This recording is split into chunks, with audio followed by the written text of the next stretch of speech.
I must admit that I too, among hundreds of millions of educated people, was under the impression that the African slave trade was the sole responsibility of the Christian Europeans, the white race. That is, until I started exploring the subject in greater depth, and especially after reading an incredibly enlightening book called The Legacy of Arab Islam in Africa by John Alambila Azuma. My whole perspective and understanding has changed dramatically, and I would like you to tell us more about this subject. The success of Muhammadan Islam in deceiving, misinforming, deforming, and contorting both history and reality over a period of almost 1400 years has been astounding. That is, until now. The greatest tragedy about this particular subject is that most of the descendants of African slavery, the black people in the Americas, around the world, as well as among the African blacks, are totally ignorant of the actual facts. Before we lose the concentration of our listeners, I would like to make the following statement and then prove it. That the worst, most inhumane and most diabolical institution of the black African slave trade was initiated, refined, perpetrated, and implemented by the Mohammedan Arabs and later aided and abetted by the black converts to Mohammedan Islam. I predict that, as usual, the two subcultures, those of denial of facts and of political correctness, will attack us without once disproving a single statement and or conclusion that we make. Slavery was not created by the white races, because it has existed throughout human history and practiced by every tribe, culture, civilization, racial group, and religion. In fact, the very word slavery has its root in the name Slav, based upon the Slavic peoples of Europe who were subjugated by other Europeans. It is not common knowledge that the Arabic word abd is synonymous with the meaning of slave. For example, Abdullah means literally the slave of Allah, and that in the language of the Arabs, all black peoples are called abid, plural, for slaves. While much has been written concerning the transatlantic slave trade, surprisingly little attention has been paid to the Islamic slave trade across the Sahara, the Red Sea, and the Indian Ocean. While the European involvement in the African transatlantic slave trade to the Americas lasted for just over 3 centuries, the Arab involvement in the African slave trade has lasted 14 centuries, and in some parts of the Mohammedan world is still continuing to this day. The birth of Mohammedan Islam and its conquests brought about the birth of institutionalized, systematized, and religiously sanctioned slave trade on a massive and global scale.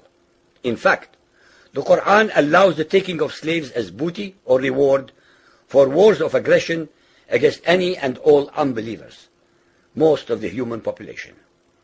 This has led to an enormous number of so-called holy wars, jihad in Arabic.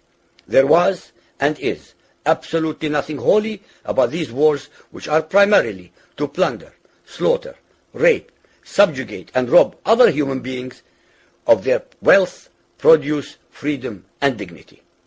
Mohammedan Muslim states and tribes attacked other non-Muslim groups to achieve these objectives. Although Islamic jurisprudence laid down regulations for the treatment of slaves, however, incredible and heinous abuses have occurred throughout the history of Mohammedan Islam. By the Middle Ages, the Arabic word abd was in general used to denote a black slave, while the word mamluk referred to a white slave. Ibn Khaldun, 1332 to 1406, the preeminent Islamic medieval historian and social thinker, wrote, "The Negro nations are, as a rule, submissive to slavery, because they have attributes that are quite similar to dumb animals." It should also be noted that black slaves were castrated based on the assumption that the blacks had an ungovernable sexual appetite. When the Fatimid Caliphate came to power in Egypt, they slaughtered all the tens of thousands of black military slaves and raised an entirely new slave army. Some of these slaves were conscripted into the army at age 10. From Persia to Egypt to Morocco, slave armies from 30,000 to up to 250,000 became commonplace. The Islamic slave trade took place across the Sahara Desert, from the coast of the Red Sea, and from East Africa across the Indian Ocean. The Trans-Sahara trade was conducted along 6 major slave routes. Just in the 19th century, for which we have more accurate records, 1.2 million slaves were brought across the Sahara into the Middle East, as well as a further 450,000 down the Red Sea and 442,000 from the East African coastal ports. That is a total of 2 million black slaves just in the 1800s. At least 8 million more were calculated to have died before reaching the Muslim slave markets. A comparison of the Islamic slave trade to the American slave trade reveals some extremely interesting contrasts. While 2 out of every 3 slaves shipped across the Atlantic were men, the proportions were reversed in the Islamic slave trade. 2 women for every man were enslaved by the Muslims. While the mortality rate of slaves being transported across the Atlantic was as high as 10%, the percentage of slaves dying in transit in the Trans-Sahara and East African slave market was a staggering 80 to 90%. While almost all the slaves shipped across the Atlantic were for agricultural work, most of the slaves destined for the Muslim Middle East were for sexual exploitation as concubines, in harems, and for military service. While many children were born to the slaves in the Americas, the millions of their descendants are citizens in Brazil and the United States of today. Very few descendants of the slaves that ended up in the Middle East survived. While most slaves who went to the Americas could marry and have families, most of the male slaves destined for the Middle East were castrated, and most of the children born to the women were killed at birth. It is estimated that possibly as many as 11 million Africans were transported across the Atlantic, 95% of which went to South and Central America, mainly to Portuguese, Spanish, and French possessions. Only 5% of the slaves ended up in what we call the United States today. However, a minimum of 28 million Africans were enslaved in the Muslim Middle East.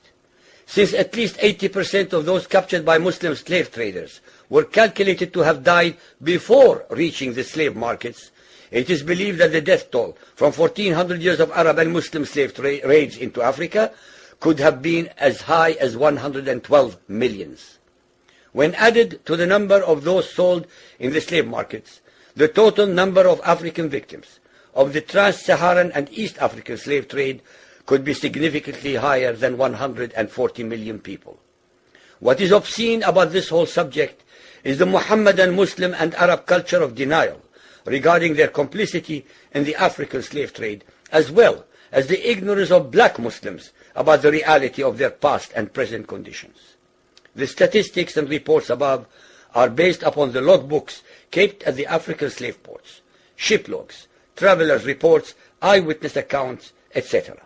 Ladies and gentlemen, the facts and reality of Mohammedan Islam's complicity in the slave trade and their inhuman depravity are infinitely more devastating, more staggering, and more incomprehensible than all the nightmare fictions in the world.